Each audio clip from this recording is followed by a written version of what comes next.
Alright, y'all. I'm pretty sure by now you've seen that pop the balloon game that's going on where they have people walking into a room, whether it's a guy, whether it's a girl, and you pop the balloon based off of first impressions, and if not first impressions, off of what you hear after they open their mouths. Well, this gentleman here, first time I ever seen this. Now, I don't watch this thing, over and over, and I don't watch them all, but, when something's trending, it's going to be popping up on your, your news feed. So I'm going to check this out with you guys, and I want you guys to see how well this gentleman answered this question, because I've seen a lot of answers. I've heard a lot of comments. I've heard men go on there and just really just say what they're looking for, and this, just all that superficial stuff. And I've heard the same thing on the women's side where it's like they're explaining everything they're wanting and looking for, and it's just a bunch of superficial stuff. Now, this gentleman here particularly, he dropped the mic. No, not literally. But it was a drop the mic response, and I think this is a response that every young man should be listening to right now, and it's also a response that I believe that every young woman should listen to, so that way she knows what it sounds like for a man, a good man, to respond to what he's looking for. What should she be looking for in a man? And men, listen up as well, because you need to listen to what he's looking for in a relationship, out of a woman, out of a successful marriage. So that way you know as a young man what you should be looking for and how your posture should be. Because the dating world is terrible right now. Oh, it's terrible. And I thank God every single day that I don't have to be a part of that, because it is terrible. Because people's minds, people's logics, people's thought process, the faithfulness, the selfishness, it is just gone array. It's ridiculous, and I want no part of it. And even people who are inside of the dating world, I hear them talk about it all the time. They don't want to be a part of it either. But the reason that everything is so terrible is because I really believe that there is a mindset over the years that has completely changed. And not for the good, for the worse, because the proof is definitely in the pudding. Just look around at the dating culture today. Look around at the divorce percentages today. But let's get into this clip, this pop the balloon clip. This gentleman, hear what he has to say after this woman asks him, how do you define success? Let's get into this. Define success.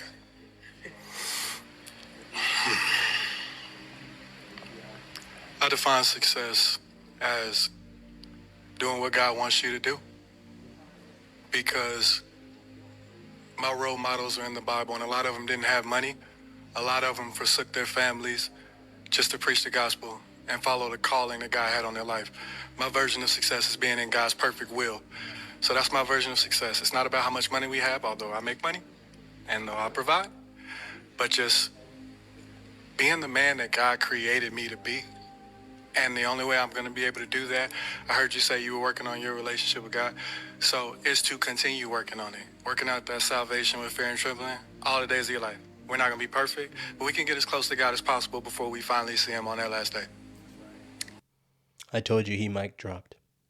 I told you he mic dropped. Where's the mic? It's not in his hand. It's because it dropped. That was a great response. It was a great response, and it makes you think, man, because we're in a society, we're in a world, we're in a day and age where money is the goal.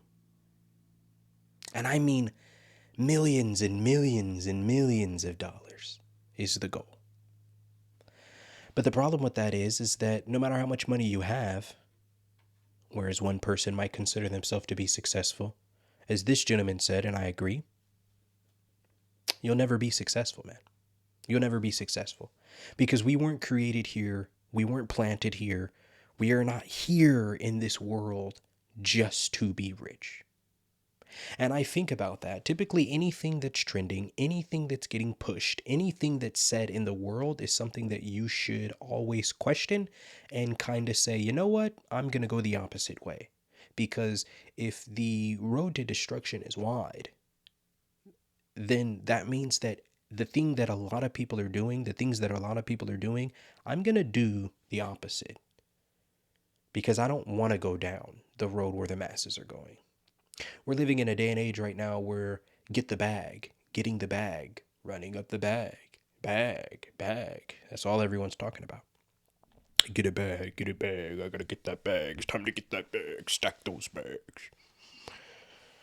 It's terrible. It's terrible. And that's a society we're living in. But nobody wants to get anything else besides money. And that's the reason why it's interesting that the only thing that people want to get in this society is a bag, but one of the most leading causes of divorces in our country is finances. So the bag, whether gotten or not gotten, seems to be one of the issues because money can't be the focus, like he said. And I like how he talked about working out your salvation because people think, and a lot of believers think, and Christians walk around here like they're perfect. That's why I don't do that. I'll never tell you I'm perfect. I'll never tell you I have it figured out. Who was it? Paul that said he had a thorn in his flesh? I might be mixing this up. I think it was Paul. I don't know why I'm thinking Paul right now. I don't know why Paul's coming to my mind. But I have thorns in my flesh. Everyone has a thorn in their flesh. But it keeps me humble. It keeps me needing God. It keeps me focused on Him. It keeps me realizing that, you know what, I can't do this life by myself because I'll never be perfect.